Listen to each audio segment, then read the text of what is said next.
Off-Gassing, a Scuba podcast with host Nick Hogel.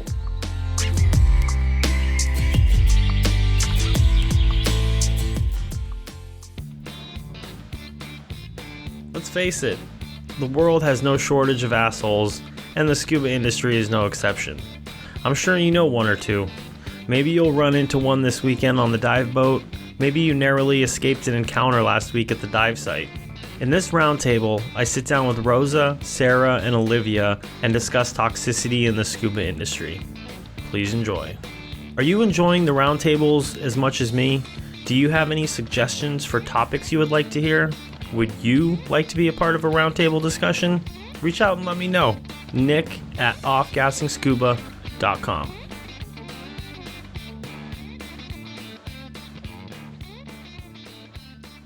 I am very excited to introduce the group of very accomplished divers. We're going to have a roundtable discussion on toxicity in the scuba community. Whoever wants to start out, you could just kind of introduce yourself and then we'll get right to it. All right, my name's Olivia. I'm from Fully Submerged Scuba. It's my channels, and I'm a dive safety officer. I'm a staff instructor. I work heavily in the dive industry for all my jobs, and then I do social media, kind of goofy, fun content on the side. So that's me. Cool.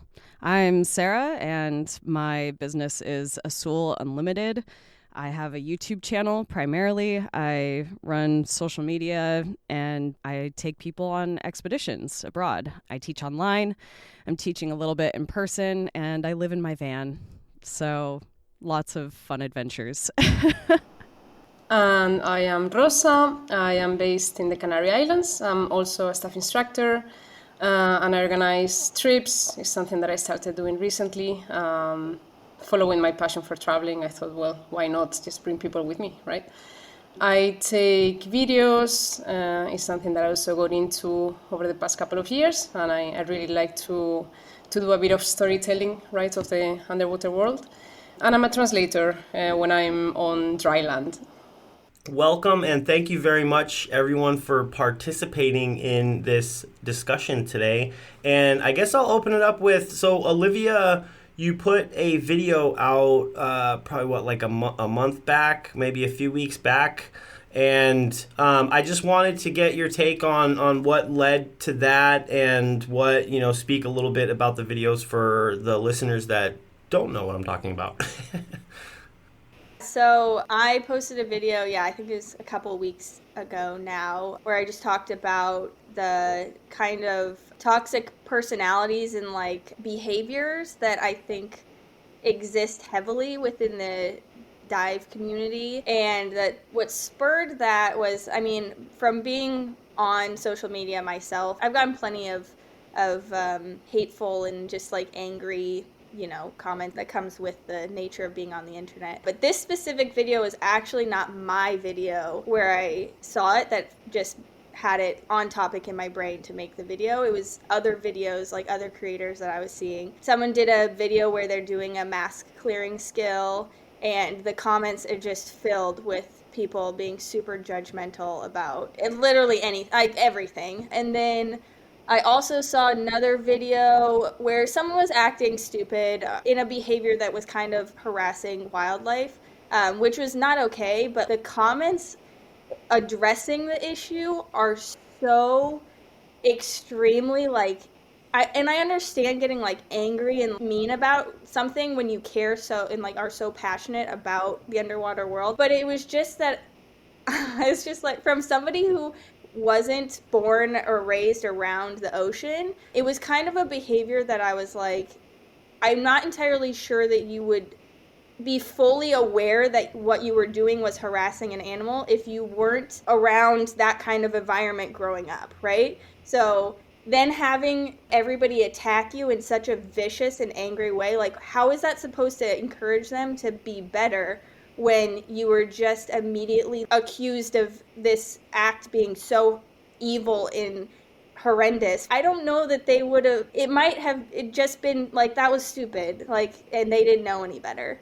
So it's like a combination of those two things that I kind of see a lot, where it's like someone's just making a video that's supposed to be like a help, mask skills are something that people struggle with very commonly. It's like one of the most common things, and like they're just doing a little video to show like about masks. It's just supposed to be helpful, and it's immediately just anger and hate. And same thing with like people being maybe not so smart with wildlife, and it's like instead of being supportive and like encouraging to be better, it's just hateful.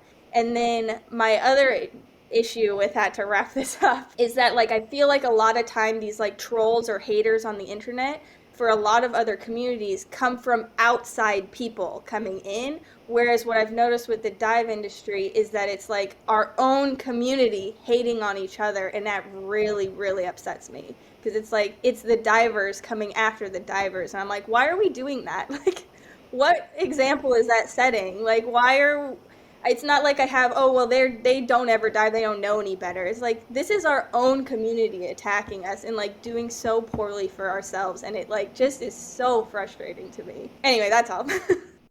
Yeah, I remember watching your video and just really feeling everything that you mentioned in that, because I have seen it no matter where I've lived. Working in this industry, there is just a lot of elitist behavior, a lot of ego. And so when I watched that, when I saw the thumbnail, I was like, oh, this is going to be a good rant. Like, I was excited. I was here for it. But at the same time, it's frustrating because I feel like we talk about it all the time. And I feel like things are shifting just from the sheer presence of people like you who are willing to, talk about it. And, I also think that all of us who show up on the internet in a different way are encouraging different behaviors. We're creating communities that are based on other things because we don't allow that in our space, So I thought it was cool that you put it out there, because a lot of people just don't, we ignore it, right? It's like that thing that it's that person that we just ignore. Oh, excuse their behavior, right? We don't want to talk about it though. Like, just pretend it doesn't exist. And I don't think that's really the way to go. I think maybe this is where social media is probably helping the dive industry in many ways, no? But when we think about, opening, because you also, Olivia, talked about how the dive industry can be very exclusive, no? Because of the cost and because of many reasons. But I think now we have social media, we can open a window to so many people that dive and don't dive. Now, okay, we're discussing people that do dive and people that could be very judgmental of other people that dive and how they do it, and how they clear their mask and so on. But I think, again, like Sarah was saying, it's the sheer numbers also, no? Like, now we have so many good examples and bad examples, but there's more, in my opinion at least, I think there's more goodness happening and more of these opening doors happening, because we can have a bigger presence, no? On social media, and I think you're doing a really good job at that. Yeah, so that's my 2 cents in that respect. I feel like everyone's definitely making a lot of valid points, and I don't know how. I mean, I'm sure a lot of divers are familiar with Scuba board, but there's the Scuba board. So a joke someone told me one time was like, oh, you can get a lot of good information on Scuba board, but the problem is you have to go on Scuba board to get it. And what I see a lot on Scuba board is people will just get at each other. It is so brutal sometimes, and you can just see it in just the messages. And I joke around because I'm like, oh, people are hiding behind their keyboard and they can put the comments or really attack somebody's way of thinking just because they don't necessarily have to see that person face to face. And to be honest, that's actually why one of the big reasons why I wanted to get the roundtable together was to bring groups of divers and say, hey, let's have these conversations and speak about, because I feel like once you're face to face, it's a whole different world than if you're, just writing a quick comment when you're having a bad day or something.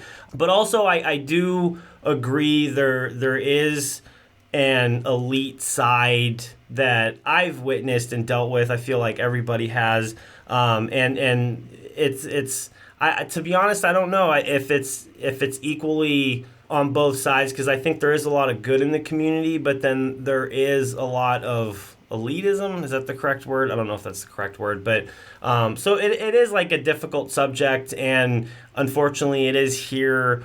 What are ways do you think that someone could confront this if they were dealing with it? You know, say I'm on the boat. I mean, we've all been there. You're on the boat, and then you have the one diver that's just like, I'm better than everybody. How's a way that you can approach it to somebody that might, you know, deal with it for the first time?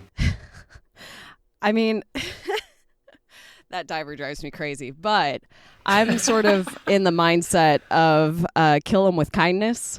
You know, that's always sort of my go-to, because I can't be bothered with allowing that sort of energy into my space, you know? So if anybody's like being rude to other divers, I'll go and talk to the diver that they're being rude to, and I'll be very loud about like, hey, this is, you know, one way that you could do it. There's another way to do it, and they're all correct, because guess what? There's a lot of ways to do everything. That's kind of my mentality with everything that I teach. You know, when I teach courses, it's not my way or the highway, right? Because maybe there's a different way that works better for somebody. And the cool thing about scuba diving is that it's an accessible sport. Like when you think about it, the amount of people with different abilities that can do the sport, it's incredible. It's absolutely stunning, you know, and it's because of the adaptability, right? That's why there's different types of equipment. People, you know, I got a comment about something about my side mount recently that like, oh, I would never trust something that's just held together by bungees and zip ties or something. I'm like, well, first of all, have you ever seen dive equipment? Like, that's literally what we dive with. It's like webbing, bungees, and zip ties. Like, it's like, it's so silly to me, because it's like, for me, side mount is great, but in certain circumstances, back mount is going to be better, right? And we have all of these pieces and options for equipment so that it suits whatever our body needs, whatever our dive needs are.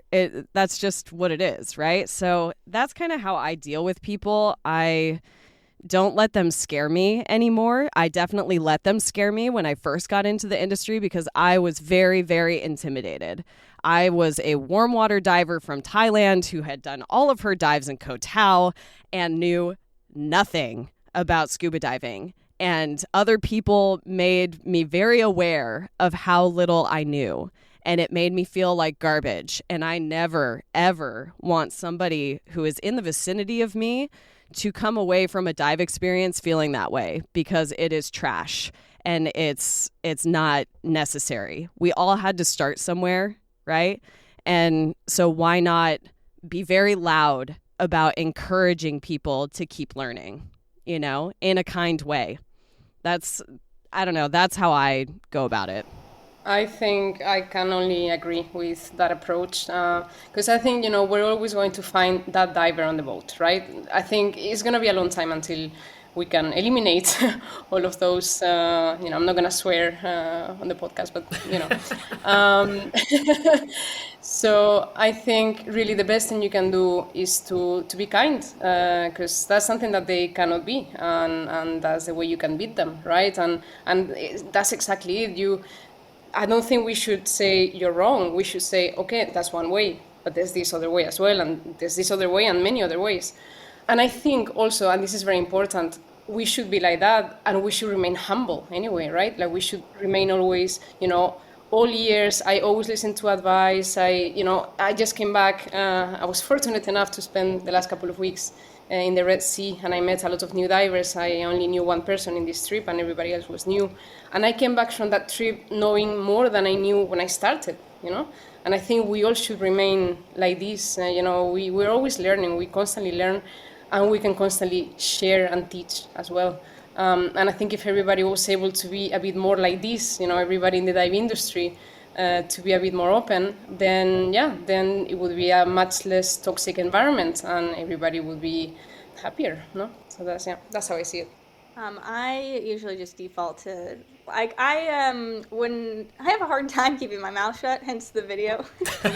So I usually default to the. I love you. I'm gonna let God handle it, because if I handle it, I'm going to jail. So I just walk away usually.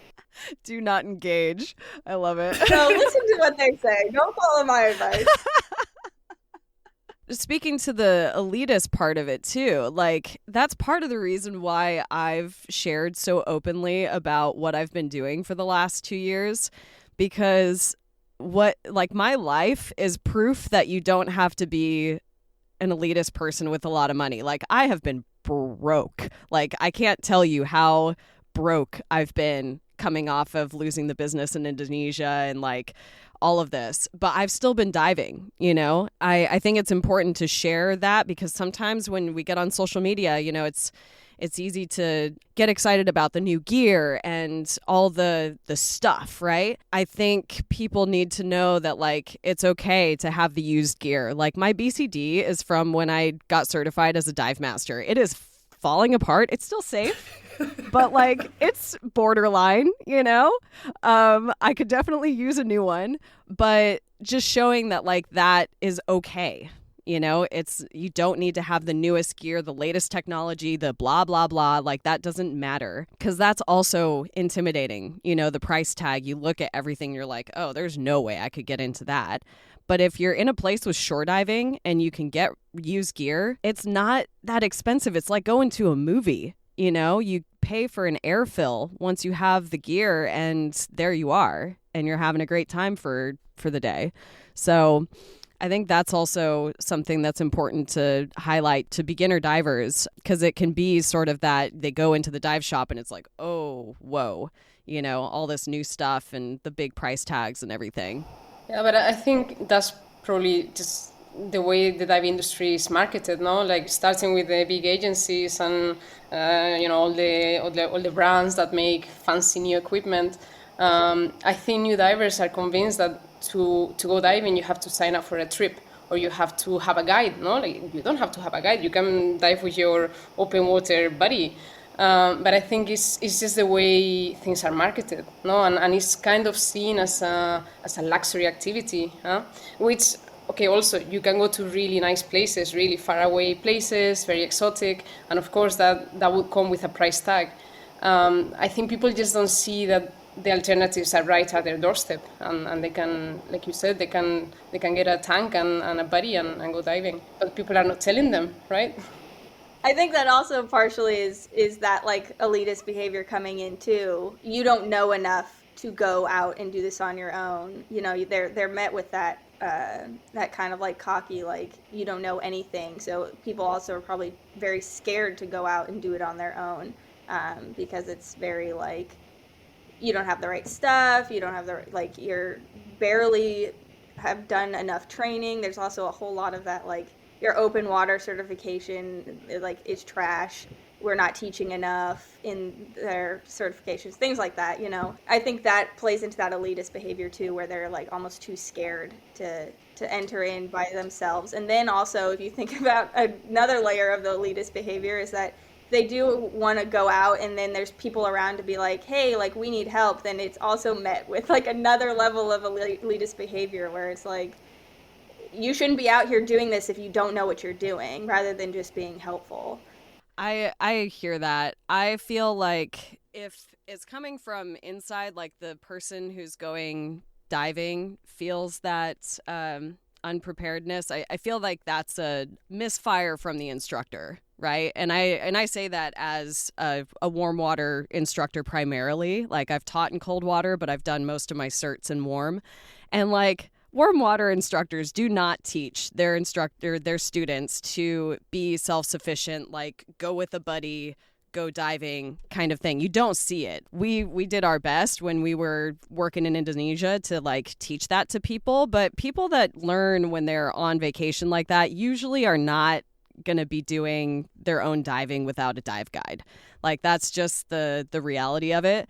But they should all be taught, right? So that they go to those dive sites and when they're with their buddy, they do feel confident enough to do that because like Rosa said, they're certified. That's what they're supposed to be able to do with the certification. And then if it's coming from the outside, then again, that's like you said, it's just the people being curse words about them. Are we allowed to cuss here? What's the, Yeah. okay, they're being assholes. They're being total assholes, you know? Which, like, that's not the worst curse word I could throw out there, but, like, I just wanted to check. All good.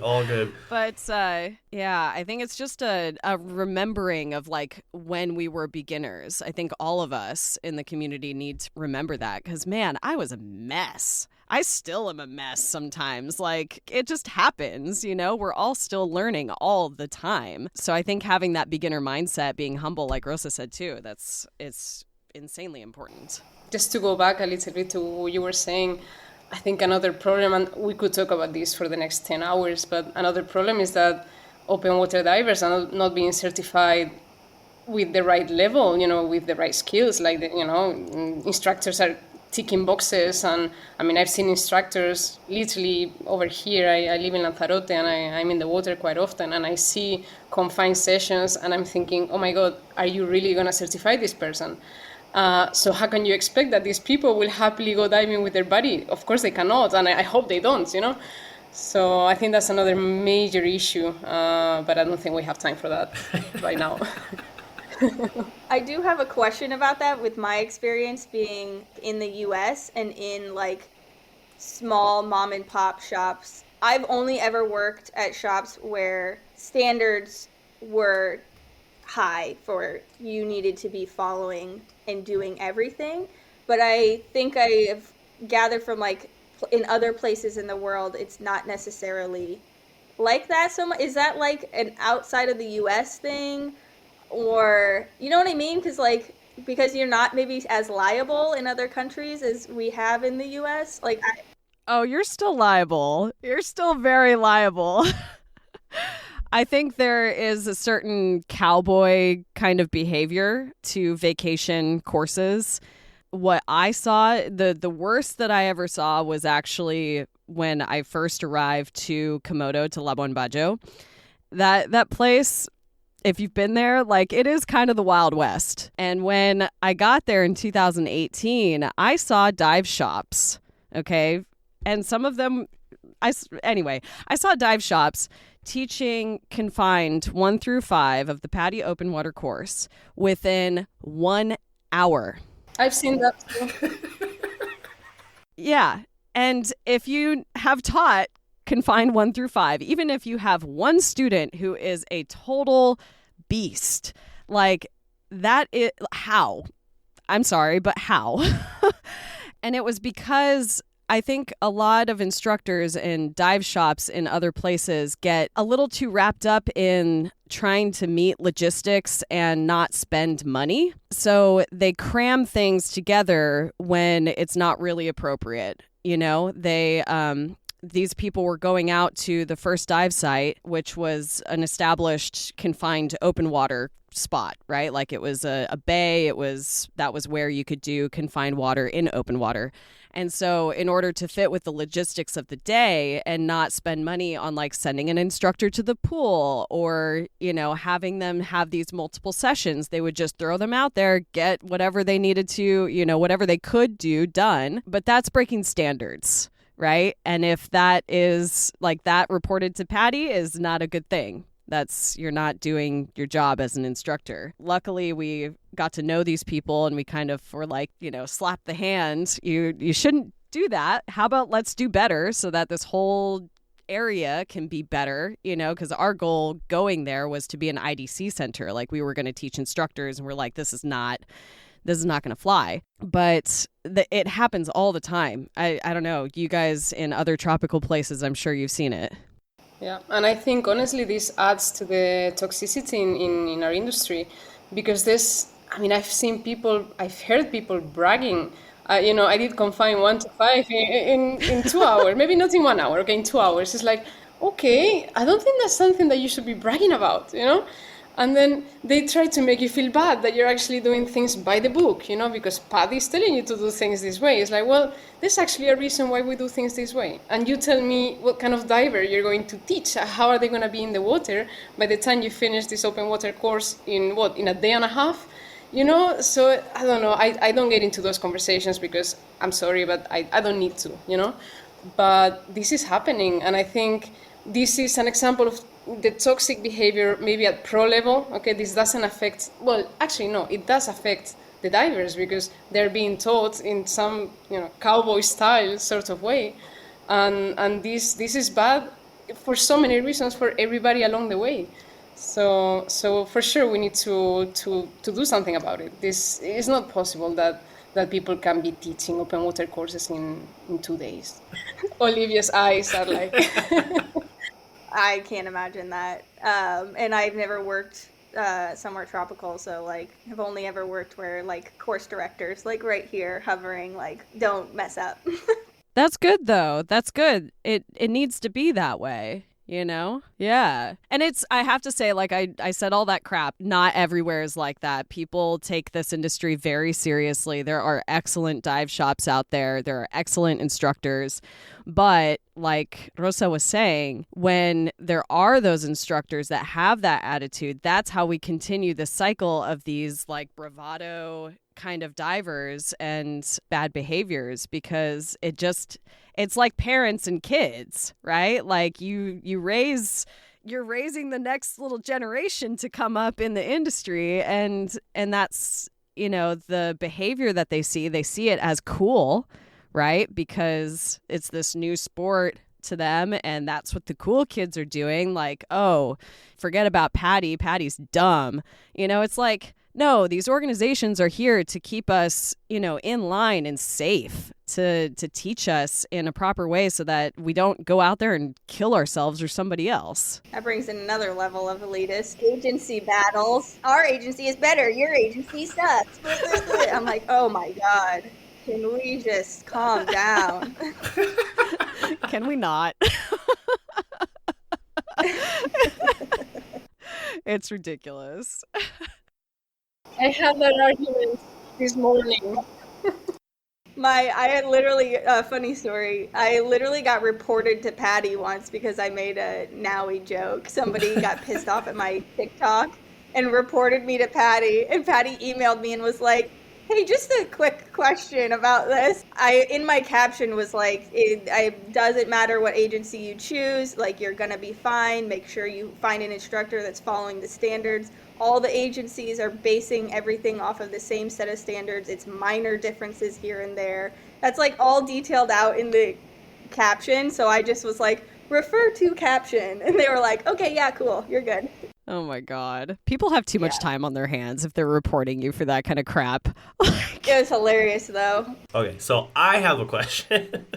Well, back to the money issue, because getting into this sport, that was one thing that I don't want to say intimidate me, but that was a big factor, because, I remember when I was able to pay for my open water certification, it was kind of a big deal. I can't remember exactly what I paid for it, but I remember it was like what I felt was a lot of money at the time.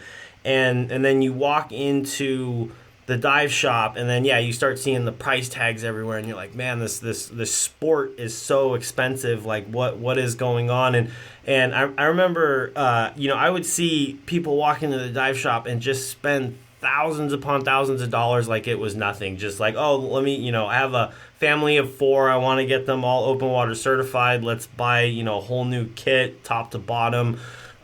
Because the reason why I bring up money is because the elite side of it, I feel like sometimes money comes along with that. Is that like a wrongful statement to make? No, I don't think so.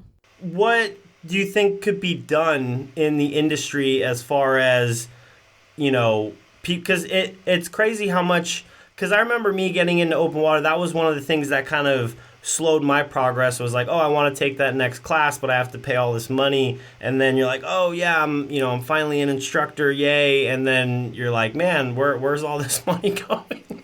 It's like, I'm not getting any of it. So what's the balance between making it affordable for new people coming into the sport while also instructors getting paid? That's kind of the... Yeah. It's a very tired way of putting it, yes. That's a great question. I have I've never managed any actual real level of a dive shop to really understand the income finances going in and out.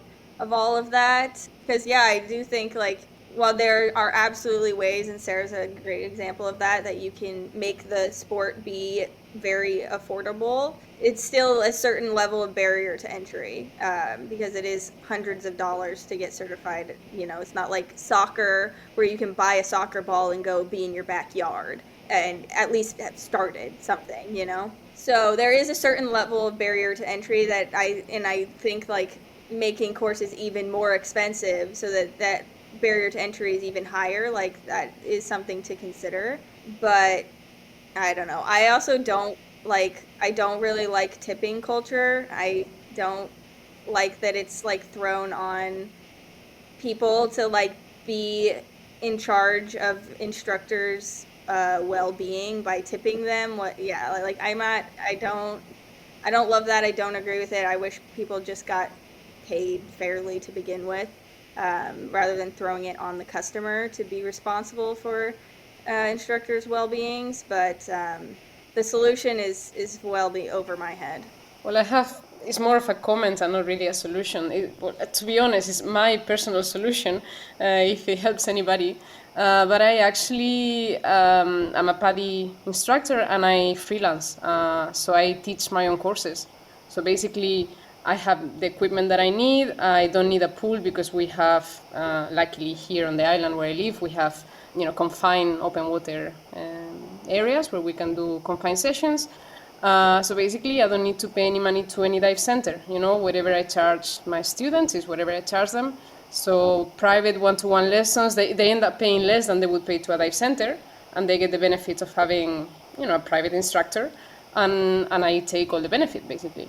So I think maybe more instructors should be aware that they can do this, especially if you're a PADI instructor, you don't need to work with any dive center in particular.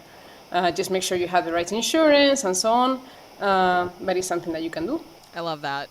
And yeah, a lot more people need to understand that. I think it's not the most approachable option for people that are just starting out, right? Like, I think you need to have a certain level, like what you have, your experience, that allows you to freelance and feel confident and, safe about doing that. As a former dive shop owner, I personally think that this is a huge failing of dive shop owners, of the managers and the owners themselves.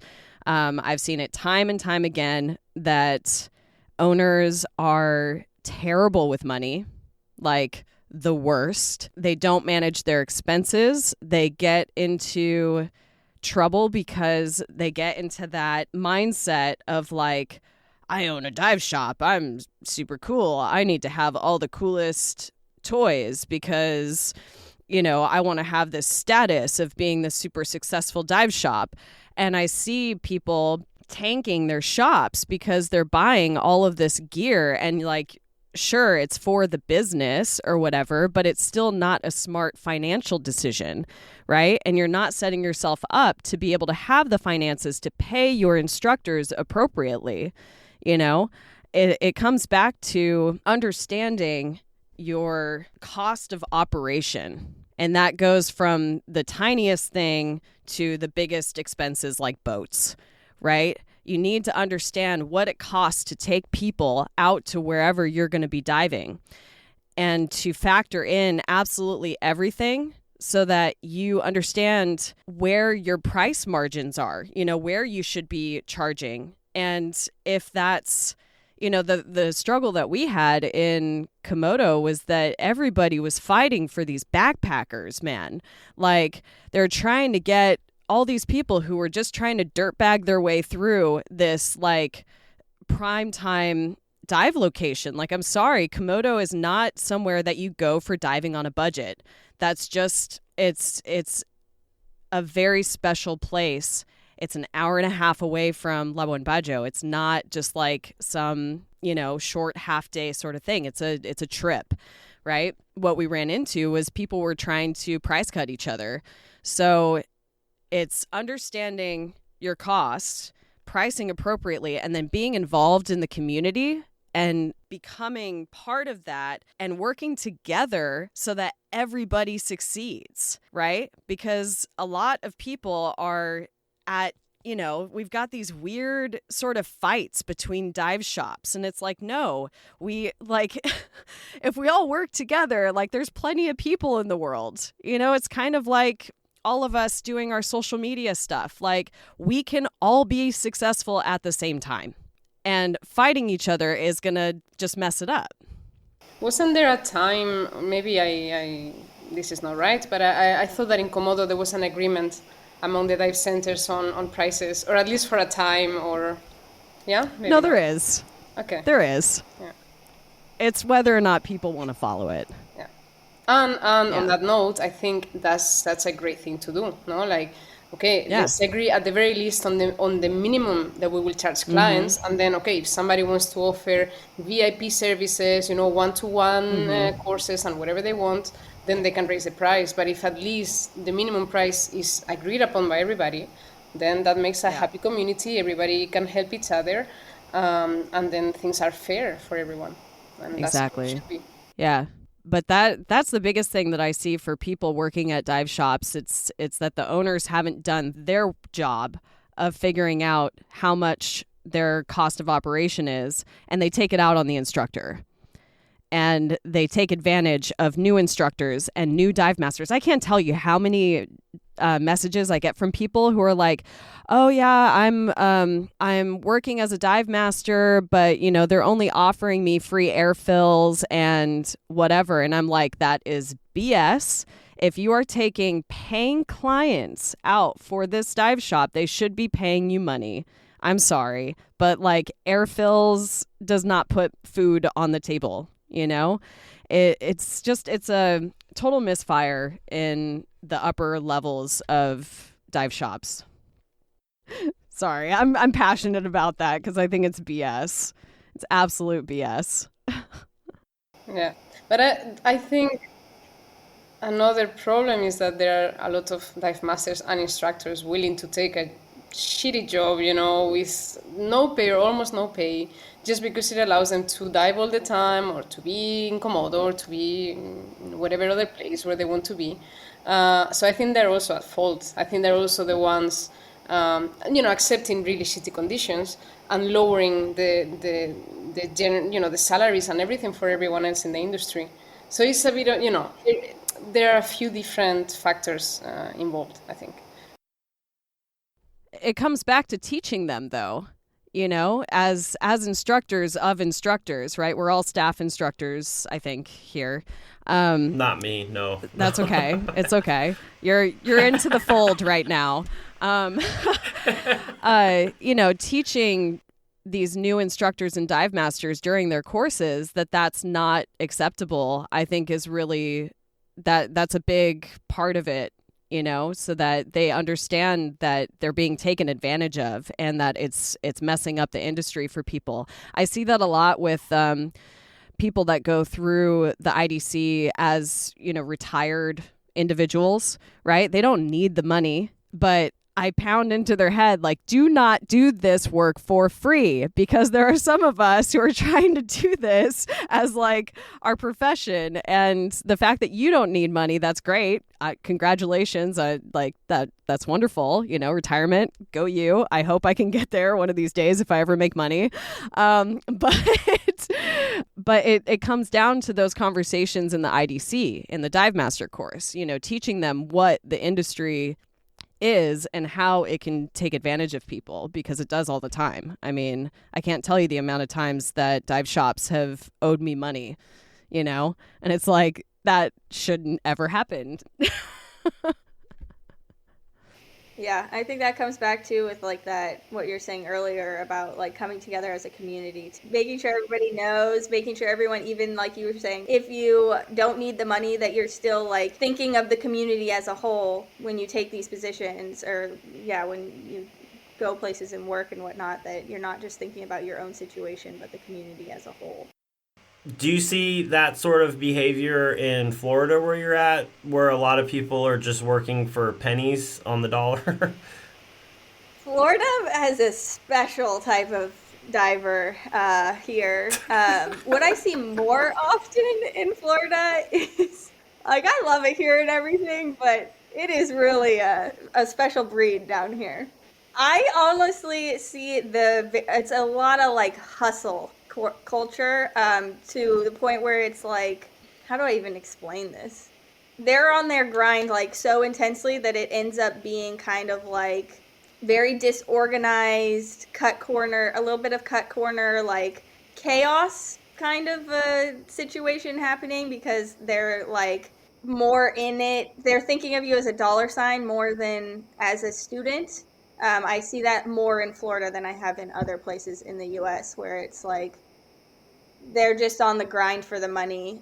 And I mean, I don't think they get paid any less than anywhere else. Like I haven't seen like where it's particularly horrendous with pay, but I mean, even in the best situations, it's not great. But it's more just the like hustle behavior of the people, where they're like getting more into that vacation-y, because it's a more of a vacation destination here in Florida, of like get people in and out, I just want the money kind of a situation. Maybe not the worst of it. I bet cost of living kind of plays into that, because it's, you may not get paid crap in certain places in the tropics, but like cost of living kind of balances it out. And I can't imagine that Florida's cheap. So let me ask a question, because everyone here is a staff instructor. When you start moving through the levels, do you see that toxicity as people rise through levels, like, oh, I'm a staff instructor, or I'm this level, you're only this level? Do you kind of see that as well? I think you find a bit of everything, and I think then it depends on which circle you choose, right? And I think I've been lucky, and at the same time, I think I've made the right choices in terms of the circles that I got involved in, and the people that I kept next to me within this industry. So then, I guess for me, my point of view is in that sense very biased, because I've seen a lot of good things, and I've seen a lot of great instructors, great course directors, and so on. And let's say the bad ones were on the other side, and I wasn't really getting involved with them. But I think there's definitely a lot of this like superhero kind of behavior, like, look at me, I'm a staff instructor and I know everything. Also, course directors. I've actually seen course directors doing really stupid stuff, like really, honestly, embarrassing things. So I don't think the idiots disappear as you move up the ranks. They just morph and become something different. But they become louder. Yeah. Oh God. Yeah. They feel entitled to become louder. Yeah. They're still there, very much so. Yeah. That diver from the boat still there, just with a course director hat.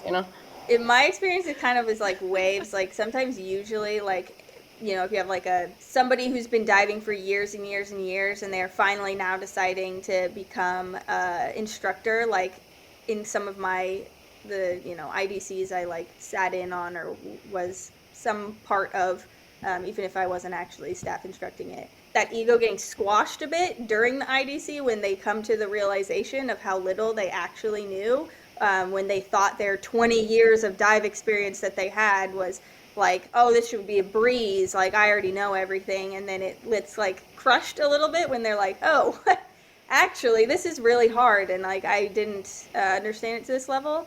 And then I kind of feel like I've seen it like builds back up then when they like have gotten their instructor certification, have instructed for a few years, and that ego like reinflates. I've also seen it when it's like, you went from recreational diver into tech diving, and then the ego inflate, cave diving, or like when you kind of switch over different styles of diving, or even like a wetsuit driver to a dry suit diver. Sometimes I get ego inflation with that, but like it's like these kind of like fluctuating waves where it's like all of a sudden like they do this new thing, and there's like parts of it where they'll get that humbling like reality of like, oh, I didn't know as much as I thought I knew, but now I know everything. And then it like hits again where they're like, maybe, and then, oh, well, now I know everything, when they do some new thing or get some new equipment or whatever. So in my experience, it's been like a very like, it kind of goes in waves on their little ego journey. Not you calling me out for becoming a dry suit diver. It's fine. But I haven't seen you brag about being like, oh, I'm so great because I'm a dry suit now. No, dude, I'm still such a hot mess. I went diving in my side mount with new undergarments and steel tanks for the first time. I've always been in aluminum, right? And oh my God. I mean, I'm sure I was fine, but I felt like such a noob. I was like all over the place. My weighting was totally off. It was a mess. So I think it's good to be humbled like that, and to, going back to what we talked about before, like beginner mindset. There's no way that you're ever gonna know everything that there is, to do with this sport, because there's so many like weird things that people can do. There's so many different areas that can be explored. I find that the worst of the behaviors are, like Olivia was saying, in some of the more niche environments. I dive side mount. I'm sorry. I love you, side mount divers, but you're like the most ego-filled people in the whole world, because your way of doing side mount is the best way of doing side mount. Any other way of doing side mount is wrong. And if your tanks are not perfect, we will shame you publicly for the rest of your life, And it's just silly to me. It's absolutely silly. I saw a lot of it also in the cave diver community in Playa del Carmen. It comes with doing quote unquote hard things and being okay at them, and people start to get that bravado about it. And whenever I see stuff like that, I just say, we're blowing bubbles underwater. If you're a rebreather, you're not blowing bubbles, but you're still just breathing underwater. Like, it's not, yes, there is technical diving and everything, that there's a lot of science behind it. There's a lot of stuff that we can learn learn about it. Nobody is like God's gift to scuba diving, It's just silly to me that people have that. Oh, speak for yourself, huh? Yeah, Rosa. No, what you're saying, it just makes me wonder if people are doing it because they want to do it and enjoy doing it, or because they want to show off. They just want to be able to say, oh, look at me in a cenote, or look at me, I have the best buoyancy in side mount, or like, I don't know, like, dude, if you enjoy it, great for you, If you want to share, in a positive way, like share with others, encourage others to try, sure, do it. But I think there's a lot of, this bravado and this showing off attitude. Like, we're not superheroes. I love that, Sarah. Like, we are blowing bubbles underwater, those of us who don't have rebreathers, and that's it, and it's fun. And actually, there's a huge component of fun and comedy, in diving, and doing silly things that are not dangerous, please, underwater, and, messing with your buddies. And how many times have you, I don't know, done stupid things underwater just for fun? Because at the end of the day, we should be underwater enjoying it, and not getting angry at each other, or not like, trying to be better than anybody. Like, what the hell is that? That's not the point, I think. I think that's another level of this elitist, though, too, is that, like, I mean, obviously, like, the level of fun you can have in recreational versus cave diving is very different. Cave diving is far more technical and dangerous, and, like, these are different levels here, but there is, like, this almost, like, anger or annoyance in recreational divers just wanting to dive for fun, and like that annoys them, and they're like, even if they're just recreational diving, they're like, this is serious, and it's like, no, we're here to have fun, and they like don't like that. I think there's also like this level of like gatekeeping that also happens in the community with this elite behavior, that's like, I don't think they want scuba to be accessible to all people. I don't think they want it to be like this fun thing that people can just do and enjoy to appreciate the underwater world. I feel like there's like this layer of like, this is for me and not for you. And they don't like the adaptability. They don't like the openness that we're trying to push the dive world into becoming. Which I think we are doing quite successfully. I really feel like in the last few years, I see more people with more diverse backgrounds joining the dive industry. And again, we started off talking about social media. Like, for better or worse, it is here to stay. And I think it's giving us also tools to share and to encourage more people to dive. I like to post videos of fish. I love it. I just love it. And I get messages from divers and non-divers telling me, wow, this is amazing. And, I show my kids and they love it. And so, little things like this. I think we are strengthening our own community of divers, inviting others to join. And for those who will never be able to dive for whatever reason, for just whatever obstacle they have, that they will never be able to do it, we are able to open that little window and showing them. So I think, we are somehow crushing all the haters and all the elitists and idiots. Yeah, I really feel like we are slowly managing to do it. I love that. Look at you putting the positive spin. Love it. We got to balance each other, That's all of us need to show up. I'm the eternal optimist too. So I've had the wonderful opportunity through the podcast to meet some very accomplished divers, and one thing that I've noticed from the big, I feel like I've met a lot of divers, not just through the podcast, but just being a diver, is that one thing that kind of steered me away from when I first started, when I slowly started trying to get into the technical side of things, is there is they seem like a very elite crowd, and some people are they're like, oh, you shouldn't be doing this, yeah, you're a recreational scuba diver, leave this for the big strong people or whatever you want to call it.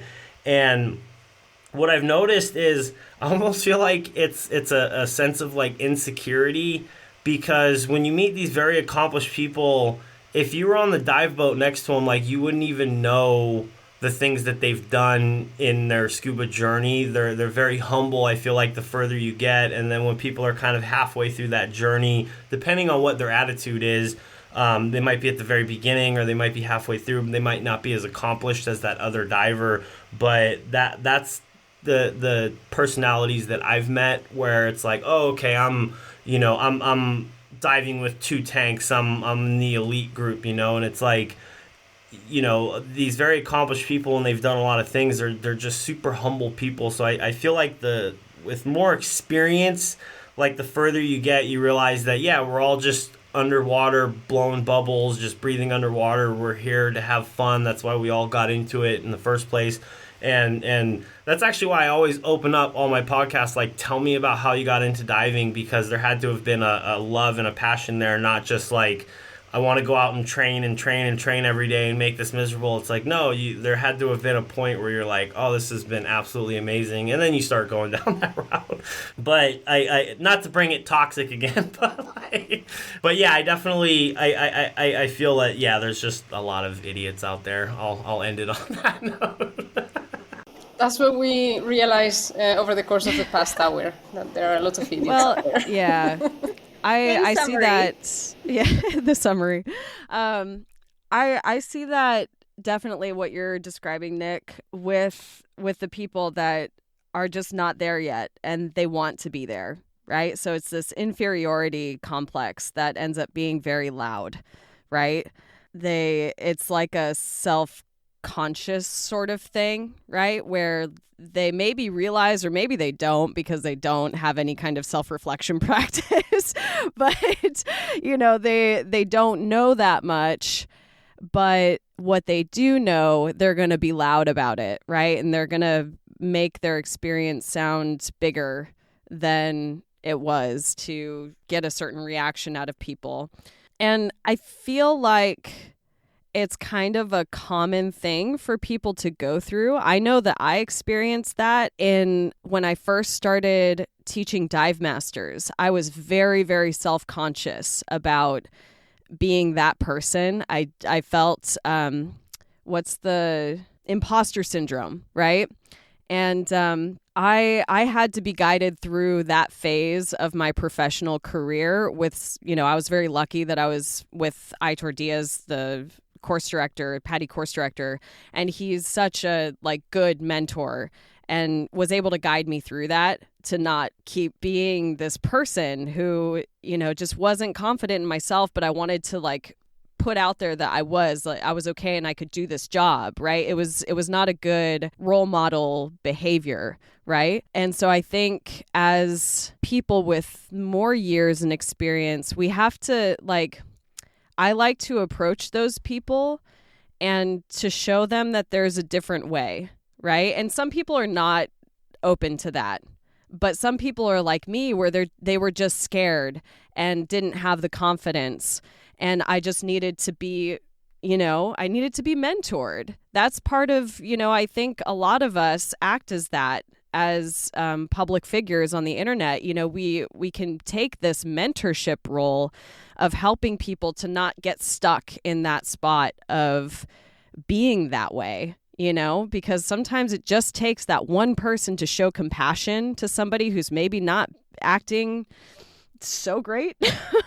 And it can change the trajectory of how they behave as professionals in the future. So I think that's really powerful. And I think being honest, telling you guys that I experienced that, I had that, I behaved in that way in the beginning of my career. And I probably still have moments where I'm not, we're all humans, we're all flawed, right? So I think those of us that have some time here shouldn't necessarily write off everyone that comes across as being this, toxic person, because you never know. That being said, you don't have to put up with abuse. So if somebody's being toxic and they're not open, bye, right?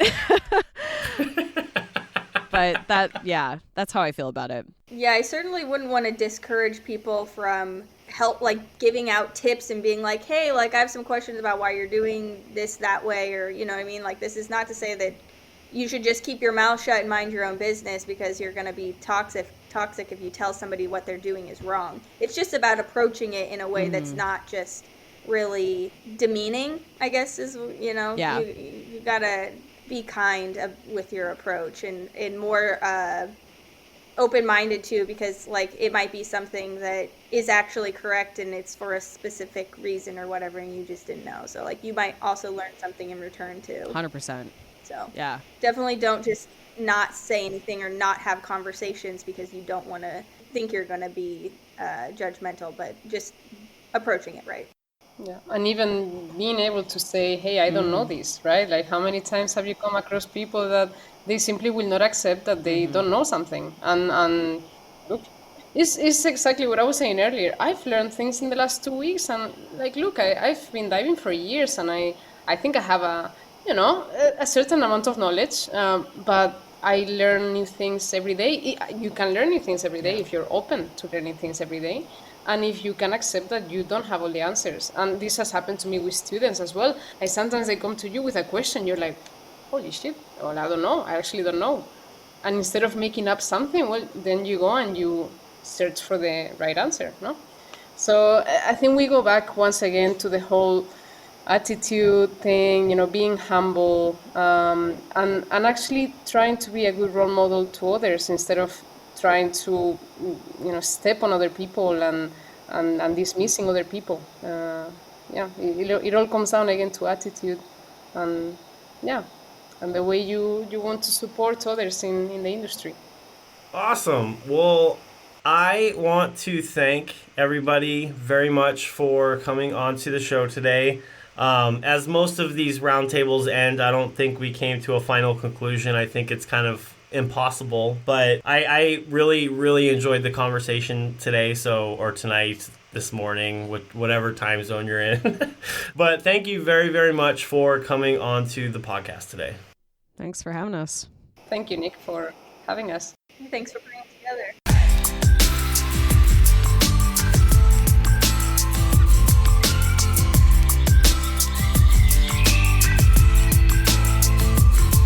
Off-gassing, a Scuba podcast.